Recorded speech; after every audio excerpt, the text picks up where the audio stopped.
Olá! Hoje a gente vai mergulhar de cabeça numa das lendas mais bizarras e fascinantes da história inglesa, a história das Crianças Verdes de Woolpit. Pois é, a história já começa com uma pergunta que parece coisa de filme, né? Será que é possível que em plena Idade Média um portal para um outro mundo tenha se aberto, assim, do nada, no interior da Inglaterra? Beleza, vamos situar a gente nessa história. O nosso cenário é bem real, tá? Estamos na vila de Woolpit, na Inglaterra, em algum momento do século XII. Uma época, aliás, bem conturbada, conhecida como a Anarquia, durante o reinado do rei Estevão. Vamos começar então pelo começo de tudo, né? O evento que deu o pontapé inicial para essa história toda. Uma chegada estranha. Imagina a cena, um dia normal de colheita, e os moradores de Woolpit encontram uma coisa que simplesmente não conseguem explicar. Perto de umas valas para caçar lobos, eles veem duas crianças, um menino e uma menina, completamente sozinhos.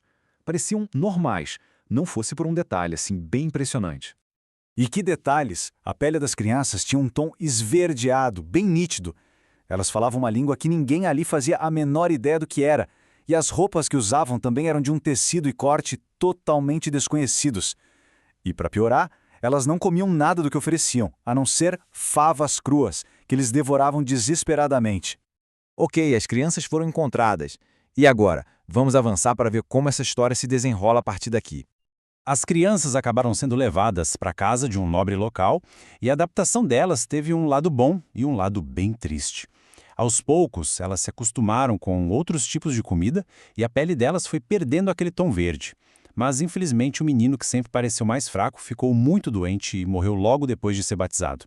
A menina, por outro lado, sobreviveu, se adaptou bem e, com o tempo, aprendeu a falar inglês. E aqui tem um detalhe curioso, para dizer o mínimo, que os cronistas da época fizeram questão de anotar.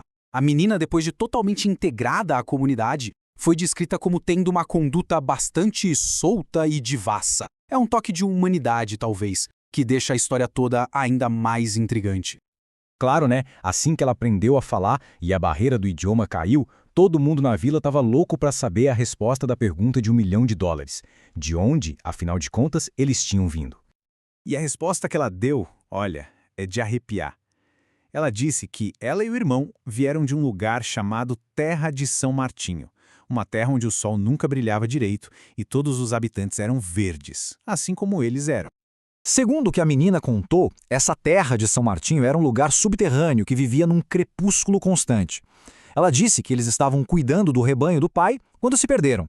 Aí ouviram um som alto de sinos, seguiram esse som e acabaram saindo por uma caverna no nosso mundo, onde a luz forte do sol os assustou e os deixou completamente perdidos.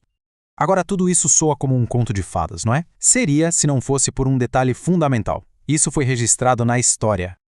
O que faz essa história ser tão impressionante é que ela não é só um disse-me-disse que passou de geração em geração. Ela foi documentada por escrito, e não séculos depois, mas por dois cronistas respeitados que viveram na mesma época ou muito perto dos acontecimentos.